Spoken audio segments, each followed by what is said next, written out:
Hello students, এডুমন্ত্রা YouTube চ্যানেলের আরও একটা ইম্পর্টেন্ট এবং ইনফরমেটিভ সেশনে তোমাদেরকে মোস্ট ওয়েলকাম। আমাদের ওয়েস্ট বেঙ্গল জিওগ্রাফি সিরিজের ওপর বেশ কিছু ভিডিও কিন্তু আমি অলরেডি আমাদের ইউটিউব চ্যানেলে আপলোড করেছি, যেখানে কিন্তু আমি ওয়েস্ট বেঙ্গলের ফিজিওগ্রাফি, নর্থ বেঙ্গল এবং সাউথ বেঙ্গলের রিভার, ওয়েস্ট বেঙ্গলের মিনারেল, এরকম বিভিন্ন টপিকের ওপর ডিটেলসে ডিসকাস করেছি। তোমরা সেই ভিডিওগুলো যারা এখনও দেখোনি তাদেরকে রিকোয়েস্ট করব অবশ্যই সেগুলো তোমরা দেখে নিও, কারণ সেখান থেকে ওয়েস্ট বেঙ্গলে আগামী দিনে যে কম্পিটিটিভ এক্সামগুলো হবে সেখানে কিন্তু তোমরা প্রচুর কোশ্চেন ওয়েস্ট বেঙ্গল থেকে কমন পাবে। তো চলো, আজকের যে ওয়েস্ট বেঙ্গলের সেশন, আজকে আমরা আলোচনা করব ওয়েস্ট বেঙ্গলের ফরেস্ট কভার নিয়ে বা ন্যাচারাল ভেজিটেশন নিয়ে। ওয়েস্ট বেঙ্গলের কোথায় কী রকমের ন্যাচারাল ভেজিটেশন আমরা দেখতে পাই। তবে তার আগে আমরা যদি ওয়েস্ট বেঙ্গলের টোটাল ফরেস্ট এরিয়ার দিকে একবার দেখি, তাহলে আমরা দেখব যে আমাদের রেকর্ডেড যে ফরেস্ট কভার অর্থাৎ ন্যাচারাল ভেজিটেশন যে কভার, সেটা রয়েছে প্রায় কিন্তু 12,000 স্কোয়ার কিলোমিটার মতো। পার্সেন্টেজে যদি আমরা বলি তাহলে 13.38% মতো আমরা এই ফরেস্ট কভারটা পেয়ে থাকি। কিন্তু এর সাথে সাথে আমরা যদি দেখি যে ফরেস্টের বাইরে কিছু এরকম আমরা ওপেন ফরেস্ট বা ট্রি কভারও পেয়ে থাকি, সেইগুলোকে যদি একসাথে আমরা ইনক্লুড করে বলি যে টোটাল ফরেস্ট মানে ন্যাচারাল ভেজিটেশন যা cover plus including tree cover, তাহলে আমরা দেখতে পাবো যে ওয়েস্ট বেঙ্গলের যা টোটাল এরিয়া তার প্রায় 21% মতো আমাদের কিন্তু ট্রি কভার রয়েছে। এবং এখানে তোমাদের একটা কথা বলে রাখি যে ন্যাচারাল ভেজিটেশনের সাথে তোমরা এই ট্রি কভারকে গুলিয়ে ফেলবে না। যেরকম তোমরা যারা সাউথ বেঙ্গলে আমাদের ভাগীরথী, হুগলি রিভার বা গঙ্গা ডেল্টাইটিক প্লেন রিজিয়ানে থাকো, তারা জানো যে এই রিজিয়ানে আমরা গাছপালা বললে কিন্তু মানে একদিকে যেমন কি বলবো, শাল, শিমুল, জারুল, এরকম মহুয়া, এরকম ধরনের গাছ আমরা পেয়ে থাকি, কিন্তু সেটা কিছুটা প্ল্যাটু রিজিয়ানের দিকে। প্লেন রিজিয়ানের দিকে আমরা কিন্তু গাছ বলতে আমাদের মাথায় মানে আম বাগান, লিচু বাগান, কাঁঠাল গাছ, হ্যাঁ, এরকম কলা বাগান, এরকম মাথায় আসে। কিন্তু মনে রাখবে এগুলো কিন্তু ন্যাচারাল ভেজিটেশনের মধ্যে পড়ে না। ন্যাচারাল ভেজিটেশন মানে বলাই হচ্ছে ন্যাচারাল, অর্থাৎ যেটা ন্যাচারালি গ্রো করেছে। এগুলো কিন্তু সবই প্ল্যান্টেশন এগ্রিকালচারের মধ্যে পড়ে। তাহলে ন্যাচারাল যে ভেজিটেশন ন্যাচারালি গ্রো করছে সেটা মূলত কোন ফ্যাক্টরের ওপর বেশি ডিপেন্ডেন্ট না, সেটা কিন্তু সয়েলের ওপর জানা ডিপেন্ডেন্ট, তার থেকে বেশি ওই জায়গাকার যে ক্লাইমেট, ওই জায়গাকার যে টোপোগ্রাফি বা আদার্স অন্য ফ্যাক্টরের ওপর বেশি ডিপেন্ডেন্ট হয় রাদার দ্যান সয়েল। তাহলে ন্যাচারাল ভেজিটেশন হচ্ছে সেটাই। তা আমরা যদি ওয়েস্ট বেঙ্গলের ক্ষেত্রে দেখি, তাহলে ওয়েস্ট বেঙ্গলের একটা ইউনিক টোপোগ্রাফিক্যাল ডাইভার্সিটি রয়েছে। নর্থ বেঙ্গল থেকে সাউথ বেঙ্গল অবধি আমরা যেমন হিমালয়া পাই, প্লেন্স পেয়ে থাকি, প্ল্যাটুস পেয়ে থাকি, কোস্টাল রিজিয়ান পেয়ে থাকি। তাহলে এই সমস্ত জায়গাতে আমরা দেখব যে ন্যাচারাল ভেজিটেশনের বিভিন্ন যে স্পেসিস তারও কিন্তু আমরা ভ্যারাইটি দেখতে পাবো।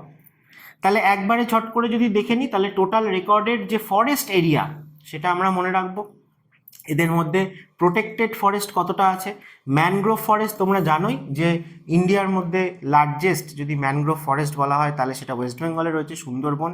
এমনকি এটা ওয়ার্ল্ডের মধ্যেও লার্জেস্ট ম্যানগ্রোভ ফরেস্ট এবং মোস্ট ইউনিক ম্যানগ্রোভ ফরেস্ট, তার কারণ ওয়ার্ল্ডের একমাত্র ম্যানগ্রোভ ফরেস্ট যেখানে আমরা টাইগার পপুলেশন পেয়ে থাকি। ঠিক আছে, এছাড়া রিজার্ভ ফরেস্ট কতটা আছে এবং আনক্লাসড অর্থাৎ আনক্লাসিফাইড স্টেট ফরেস্ট বা ট্রি কভার সেটা কতটা আছে। তাহলে এগুলো আমাদের ওভারঅল কিন্তু ওয়েস্ট বেঙ্গলের রেসপেক্টে ইম্পর্টেন্ট। নেক্সট চলো আমরা যদি পার্ট বাই পার্ট দেখি যে ওয়েস্ট বেঙ্গলের কোন রিজিয়ানে কি টাইপের আমি ন্যাচারাল ভেজিটেশন পাবো এবং তার মধ্যে কি কি স্পেসিসকে আমরা পেয়ে থাকি। তাহলে সেটা কিন্তু মূলত ওয়েস্ট বেঙ্গলের যে টোপোগ্রাফি বা ক্লাইমেট তার ওপর ডিপেন্ডেন্ট। তাহলে তোমরা যদি ওয়েস্ট বেঙ্গলের যে ফিজিওগ্রাফি সেই ভিডিওটা ভালো করে দেখো, তাহলে তার রেসপেক্টে কিন্তু তোমরা বুঝতে পারবে যে কোন রিজিয়ানে আমরা কি টাইপের ন্যাচারাল ভেজিটেশন পাবো। যেমন হিমালয়ান হাই অল্টিটিউড রিজিয়ানে দার্জিলিং, কালিম্পং একরকম পাবো।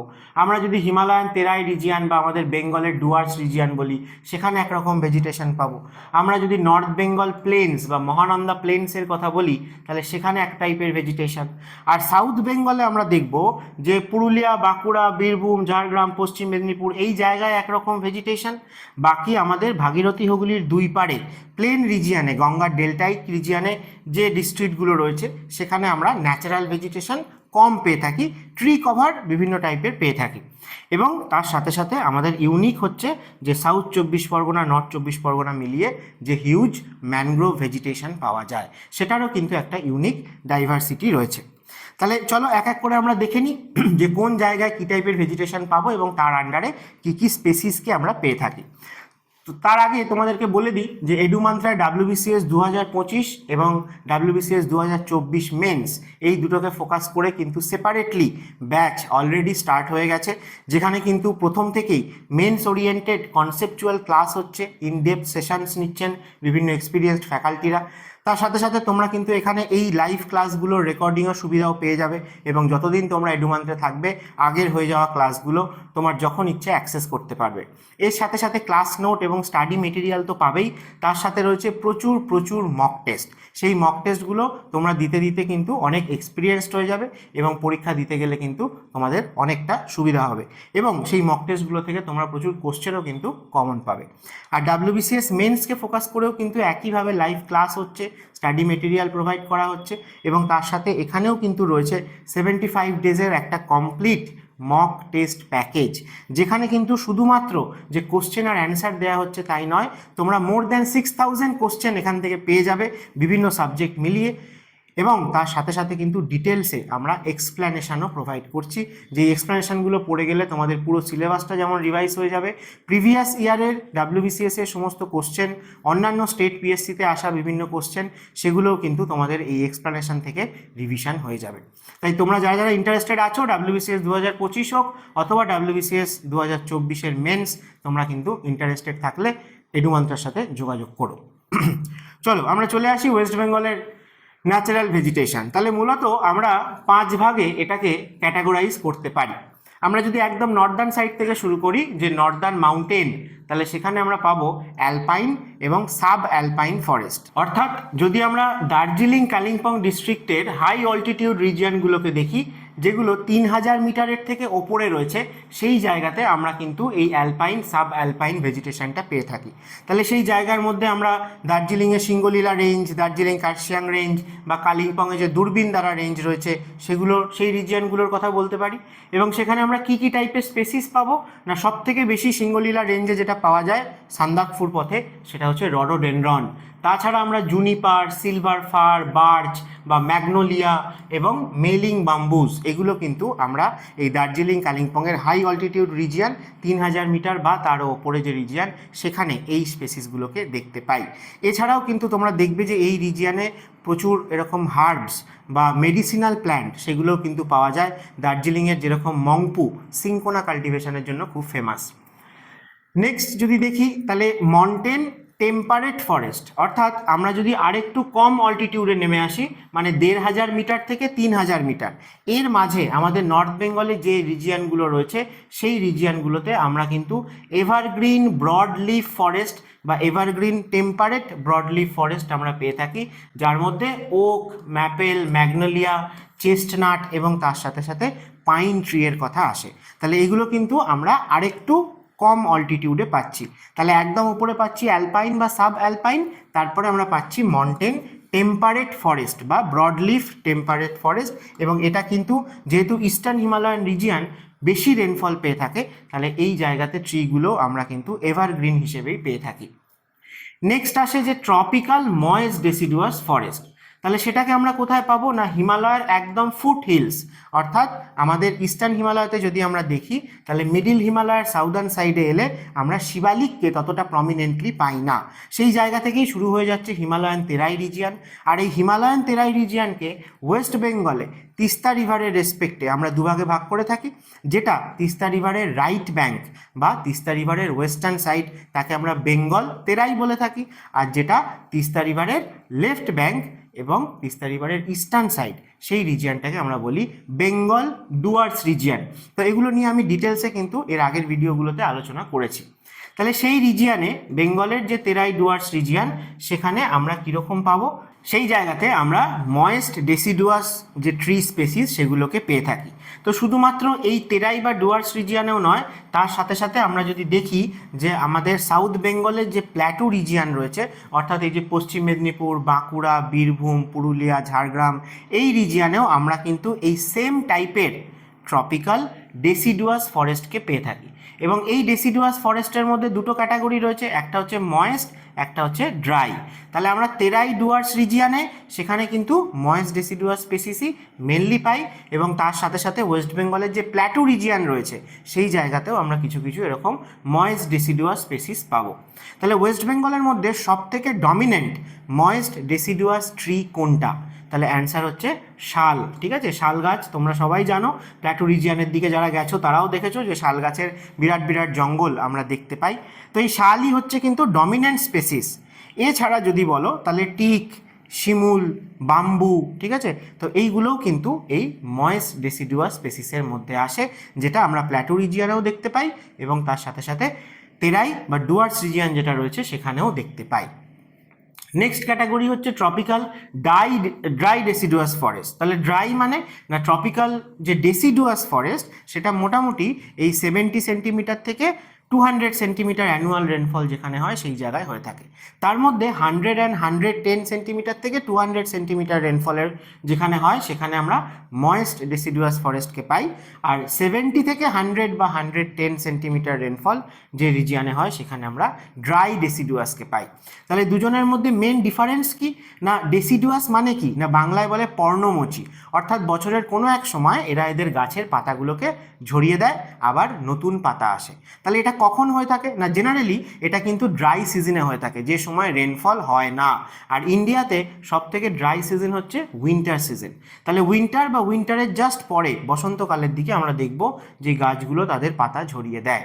কেন না, তাদের মধ্যে যে ওয়াটারটা রয়েছে, যেহেতু এই সময়টা রেনফল হয় না, তাহলে তারা ওয়াটারটাকে কনজার্ভ করতে চায় নিজেদের মধ্যে, তাই এক্সেস তাদের পাতা ঝরিয়ে দেয়। তো এই যে ডেসিডুয়াস ফরেস্টের যে নেচার, সেটাই আমরা ময়েস্ট ডেসিডুয়াসের ক্ষেত্রে দেখব যে এরা গাছের কিছু পাতা ঝরিয়ে দেয়, সব পাতা কিন্তু ঝরিয়ে দেয় না। কিন্তু যারা ড্রাই ডেসিডুয়াস তারা এই শীতের পরের দিকে বা বসন্তকালে দেখবে গাছে একটাও পাতা থাকে না, তারা ড্রাই ডেসিডুয়াস ক্যাটাগরির মধ্যে আসে। তাহলে এই জায়গাতে আমরা দেখব যে আমাদের যে সাউথ বেঙ্গলের ওয়েস্টার্ন সাইডে যে প্ল্যাটু রিজিয়ানটা রয়েছে, যেটা ছোটনাগপুর প্ল্যাটুর পার্ট, তারই ইস্টার্ন স্লোপটা ওয়েস্ট বেঙ্গলের মধ্যে পড়ে। তাহলে সেই জায়গাতে এই পুরুলিয়া, বাঁকুড়া বা পশ্চিম বর্ধমান বা বীরভূম, ঝাড়গ্রাম, পশ্চিম মেদিনীপুর এই ডিস্ট্রিক্টগুলোতেই আমরা কোথাও কোথাও যেরকম ময়েস্ট ডেসিডুয়াস পেয়েছিলাম, সেরকম যে জায়গাগুলোতে রেনফল আরও কম হয় সেখানে আমরা ড্রাই ডেসিডুয়াস স্পেসিস পাবো। এবং তার মধ্যে কিন্তু পলাশ, আমলা, মহুয়া এগুলোর কথা আসে, জারুল, ঠিক আছে। এবং তোমাদের যদি বলা হয় যে দ্য মোস্ট কমন আর কি ড্রাই ডেসিডুয়াস স্পেসিস বা মোস্ট প্রমিনেন্ট আমরা কাকে পাই, তাহলে কিন্তু আমরা নিমকে বলে থাকি। ঠিক আছে, নিম গাছ এটাও কিন্তু ড্রাই ডেসিডুয়াস ফরেস্টের একটা স্পেসিসের এক্সাম্পল। ঠিক আছে, তো ড্রাই ডেসিডুয়াস স্পেসিসের ক্যারেক্টারিস্টিক কি সেটা আমি আগেই বললাম, যে এরা শীতকাল বা তারপরে, অর্থাৎ যে সময়টা রেনফল সব থেকে কম হয় ড্রাই সিজন, সেই সময় তাদের গাছের পাতা ঝরিয়ে দেয়। তাহলে মূলত এই চারটে ক্যাটাগরিকে আমরা পাবো। যে হিমালয়ান হাই অল্টিটিউডে আমরা দেখতে পাচ্ছি যে ওয়েস্ট বেঙ্গলের ম্যাক্সিমাম অল্টিটিউড যদি বলো যে সিঙ্গলিলা রেঞ্জ বা সান্দাকফু, তাহলে তার অল্টিটিউড হচ্ছে 3636 মিটার। তাহলে এই 3000 মিটার বা তার উপরে আমরা অ্যালপাইন, সাব অ্যালপাইন পাচ্ছি। তারপরে 1500 থেকে 3000 আমরা মন্টেন যে ব্রডলিফ টেম্পারেট ফরেস্ট পাবো। এবং তারপরে হিমালয়ান ফুটহিলসে আমরা বা তেরাই ডুয়ার্স রিজিয়ানে ট্রপিক্যাল ময়েস্ট ডেসিডুয়াস ফরেস্ট পাবো। এবং ট্রপিক্যাল ময়েস্ট ডেসিডুয়াস ফরেস্ট আমরা ওয়েস্ট বেঙ্গলের প্ল্যাটু রিজিয়ানেও অল্প অল্প পাবো। তার সাথে ট্রপিক্যাল ড্রাই ডেসিডুয়াস ফরেস্ট এটাও স্পেশালি কিন্তু ওয়েস্ট বেঙ্গলের যে প্ল্যাটু রিজিয়ানটা বা যেটাকে আমরা রাঢ় প্লেন্স বলে থাকি, এই রিজিয়ানটাতে কিন্তু পাওয়া যায়। আর ফিফথ ক্যাটাগরি বা সব থেকে স্পেশাল আমরা যেটা পেয়ে থাকি সেটা হচ্ছে লিটোরাল বা সোয়াম্প ফরেস্ট, অর্থাৎ ম্যানগ্রোভ। তাহলে এর একটা ইউনিক ক্যারেক্টারিস্টিক রয়েছে এবং একে আমরা কোথায় পেয়ে থাকি না, মূলত সাউথ 24 পরগনাতে রয়েছে সুন্দরবন, তার সাথে সাথে অল্প কিন্তু আমরা নর্থ 24 পরগনার মধ্যেও একে পেয়ে থাকি। তাহলে ম্যানগ্রোভ কোথায় জন্মায় না, ম্যানগ্রোভ অবশ্যই স্যালাইন সয়েলে জন্মায়, কিন্তু আমাদের ল্যান্ডমাসের ভেতরে ইন্ডিয়াতেও অনেক জায়গাতেই স্যালাইন সয়েল পাওয়া যায়, সেখানে কিন্তু ম্যানগ্রোভ পাওয়া যায় না। তার মানে ম্যানগ্রোভ স্যালাইন সয়েলে জন্মালেও কোস্টাল যে স্যালাইন সয়েল, শুধুমাত্র সেই জায়গাতেই আমরা কিন্তু ম্যানগ্রোভ ভেজিটেশনকে দেখতে পাই। শুধু স্যালাইন সয়েল হলেই হয় না, তার সাথে সাথে কোস্টাল রিজিয়ানে যে টাইডাল অ্যাক্টিভিটি, যে টাইডাল ইনফ্লুয়েন্স, সেটাও কিন্তু ম্যানগ্রোভকে গ্রো করার জন্য মোস্ট ইম্পর্টেন্ট। সেই জন্য আমরা মূলত কোস্টাল রিজিয়ানে এই ম্যানগ্রোভটা পাই। যদিও আমাদের পূর্ব মেদিনীপুর ডিস্ট্রিক্টেরও কিন্তু কোস্ট লাইন রয়েছে, কিন্তু সেই জায়গায় আমরা ম্যানগ্রোভ পাই না। তার মানে সাউথ 24 পরগনা এই রিজিয়ানে টাইডাল অ্যাক্টিভিটিটা যেরকম, বা এখানে আমাদের গঙ্গার যে ডেল্টা নতুন নতুন আইল্যান্ড রেগুলার ফর্মেশন হচ্ছে, অ্যাক্টিভ ডেল্টা রিজিয়ান, সেই জায়গাতেই আমরা এই ম্যানগ্রোভ ফরেস্টটাকে পাই। তাহলে এর অনেক নাম রয়েছে, যেমন লিটোরাল ফরেস্ট, এটাও ম্যানগ্রোভকেই বলা হয়ে থাকে, এবং সোয়াম্প ফরেস্ট, সোয়াম্প বা মার্শ, এই দুটো টার্ম আমরা ইউজ করে থাকি যে এরকম ওয়াটার লগিং, লো ল্যান্ড, স্যাঁতস্যাঁতে রিজিয়ানে যে সমস্ত ভেজিটেশন হয়ে থাকে তাদের জন্য বলা হয়ে থাকে সোয়াম্প বা মার্শ। বাট এই দুটোর মধ্যে একটা ছোট্ট ডিফারেন্স রয়েছে, যে সোয়াম্প আমরা তাকেই বলবো যেখানে এরকম লো ল্যান্ড বা ওয়াটার লগিং যে সয়েল রয়েছে, যেই সয়েলকে আমরা কিন্তু পিটি সয়েলও বলে থাকি, রাইট? তাহলে পিটি সয়েলেও কিন্তু ম্যানগ্রোভ ভেজিটেশন হয়ে থাকে, এটাও কিন্তু কারেক্ট স্টেটমেন্ট। তাহলে সোয়াম্প কি না, সোয়াম্প হচ্ছে যে জায়গায় আমরা এরকম জলা জমিতে ঘাসও পাবো এবং বড় বড় গাছ মানে ট্রিও পাবো, সেই ফরেস্টকে আমরা বলে থাকি হচ্ছে সোয়াম্প ফরেস্ট। কিন্তু যে সমস্ত জলা জায়গাতে আমরা শুধুমাত্র ঘাস জন্মাতে দেখতে পাই, বড় গাছপালা থাকে না, তাকে বলা হয় মার্শ। ঠিক আছে, তো মার্শ আর সোয়াম্প এই দুটোই কিন্তু এরকম জলা জায়গাতেই হয়, কিন্তু তাদের মধ্যে এই ডিফারেন্সটা রয়েছে। তাহলে ম্যানগ্রোভ ভেজিটেশন কীরকম না, ম্যানগ্রোভের ক্ষেত্রে আমরা তো বড় বড় গাছপালা দেখতে পাই, ফরেস্ট বা ট্রি দেখতে পাই, তাই জন্য এটাকে আমরা মার্শ বলবো না, সোয়াম্প বলবো। ঠিক আছে, এছাড়া এই যে ম্যানগ্রোভ স্যালাইন সয়েলে সারভাইভ করতে পারে, তাহলে যে সমস্ত ভেজিটেশন বা স্পেসিস স্যালাইন সয়েলে সারভাইভ করে তাদেরকে আমরা কিন্তু হ্যালোফাইট ভেজিটেশনও বলে থাকি। তাহলে হ্যালোফাইট বা হ্যালোফাইটিক ভেজিটেশন বলতেও সেখানে কিন্তু ম্যানগ্রোভের কথাই আসে। এবং এই ম্যানগ্রোভ মানে আমাদের যে সুন্দরবন, এর তো নামই হয়েছে যে এখানকার একটা স্পেসিস সুন্দরী ট্রি, তার থেকে সুন্দরবন নাম হয়েছে। যদিও সেটা ছাড়াও আমরা আরও অনেক স্পেসিস পেয়ে থাকি, যেমন গড়ান, গেওয়া, বাইন, হেতাল, কেওড়া, ঠিক আছে, এই রকম সমস্ত ম্যানগ্রোভ স্পেসিস আমরা কিন্তু সুন্দরবনের মধ্যেও পেয়ে থাকি। তো তোমাদেরকে বলে দিই যে আমাদের এই এডুমন্ত্রে ইউটিউব চ্যানেলে কিন্তু সুন্দরবন রিলেটেড আমি একটা ডিটেলসে ভিডিও করেছি, সেখানে কিন্তু সুন্দরবনের বাউন্ডারি, সুন্দরবনের রিজিয়ানের, এই রিজিয়ানের যে অ্যাক্টিভ ডেল্টা ফর্মেশন হচ্ছে সেখানকার কীরকম কী ক্যারেক্টারিস্টিক, প্লাস এখানে শুধুমাত্র ইম্পর্টেন্ট ট্রি স্পেসিস নেই, ইম্পর্টেন্ট প্রচুর অ্যানিমাল স্পেসিসও রয়েছে, সেগুলোও আমাদের জন্য ইম্পর্টেন্ট। প্লাস এখানকার যে রিভারগুলো, এই রিভারগুলোকে আমরা টাইডাল রিভার বলি, এদেরও কিন্তু একটা ইউনিক ক্যারেক্টারিস্টিক রয়েছে। এবং তার সাথে সাথে আমরা জানি যে সুন্দরবন বিভিন্ন বছর বিভিন্ন সালে বিভিন্ন আলাদা আলাদা তকমা পেয়েছে, কবে সে ওয়াইল্ড লাইফ স্যাংচুয়ারি, কবে সে র্যামসার সাইট, কবে সে ওয়ার্ল্ড হেরিটেজ সাইট, ঠিক আছে, কবে ন্যাশনাল পার্ক, কবে বায়োস্ফিয়ার রিজার্ভ। তাহলে এই সমস্ত কিছু কিন্তু আমাদের কম্পিটিটিভ পরীক্ষার জন্য ইম্পর্টেন্ট সুন্দরবন থেকে, কারণ সুন্দরবন শুধু ওয়েস্ট বেঙ্গল জিওগ্রাফির মধ্যে আসে না, যেহেতু এটা একটা ইউনিক ইকোসিস্টেম, তাই জন্য ইন্ডিয়ান জিওগ্রাফির মধ্যেও কিন্তু এই টপিকটা খুব ইম্পর্টেন্ট। তাহলে তোমরা সেই ভিডিওটা পারলে দেখে নিও, সেখান থেকে তোমরা সুন্দরবন সম্পর্কে কিন্তু যাবতীয় যা আমাদের পরীক্ষার জন্য পড়তে হয় সবটাই কিন্তু জেনে যাবে। আর বাকি অন্যান্য যা ন্যাচারাল ভেজিটেশন পাওয়া যায় ওয়েস্ট বেঙ্গলে, তা তো তোমাদের সাথে ডিসকাস করেই দিলাম। তাহলে এই ছিল হচ্ছে ওয়েস্ট বেঙ্গলের ন্যাচারাল ভেজিটেশন বা ফরেস্ট, আমরা কোথায় কি রিজিয়ানে কেমনটা পেয়ে থাকি এবং কোথায় কোন স্পেসিসকে পেয়ে থাকি। তোমাদের যদি একবার ম্যাপ থেকে চট করে দেখিয়ে দিই, তাহলে তোমরা দেখবে যে ওয়েস্ট বেঙ্গলের মধ্যে ফরেস্ট কভারটা আমরা কোন কোন রিজিয়ানে বেশি পেয়ে থাকি। না, প্রথম কথা হচ্ছে নর্থ বেঙ্গলের এই রিজিয়ানটা, হিমালয়ান রিজিয়ান বলো, এবং তার সাথে সাথে যে তেরাই বা ডুয়ার্স রিজিয়ান সেইটা। তাছাড়া আমরা দেখতে পারবো যে বাকি এই যে প্লেন রিজিয়ানটা, এই প্লেন রিজিয়ানটায় তেমন ফরেস্ট কভার নেই, টুকটাক ছড়িয়ে ছিটিয়ে কিছু এরকম ওপেন ফরেস্ট বা আনক্লাসিফাইড ফরেস্ট সেরকম ধরনের আমরা দেখতে পাই। আবার আমরা যদি এই প্ল্যাটো রিজিয়ানটার দিকে আসি, তাহলে এই বীরভূম, পশ্চিম বর্ধমান বা বাঁকুড়া, পুরুলিয়া, ঝাড়গ্রাম, পশ্চিম মেদিনীপুর, এই রিজিয়ানটাতে কিন্তু আমরা আবার ফরেস্ট কভার দেখতে পাই, ট্রপিক্যাল ড্রাই এবং ট্রপিক্যাল ময়েস্ট ডেসিডুয়াস ফরেস্ট। এবং 24 পরগনায় তো আলাদা করে স্পেশাল সুন্দরবন বা ম্যানগ্রোভ তো রয়েছে। তাহলে এই ছিল ওয়েস্ট বেঙ্গলের ন্যাচারাল ভেজিটেশন। তোমাদের যদি ভালো লেগে থাকে ভিডিওটা, যদি মনে হয় যে অনেক কিছু জানতে পারলে, শিখতে পারলে ভিডিওটা থেকে, তাহলে অবশ্যই লাইক করে দিও। আর বাকি তোমাদের চেনা জানা বন্ধু বান্ধব যারা যারা কম্পিটিটিভ এক্সামের জন্য প্রিপারেশন নিচ্ছে তাদের সাথে শেয়ার করে দিও, যাতে তারাও উপকৃত হতে পারে।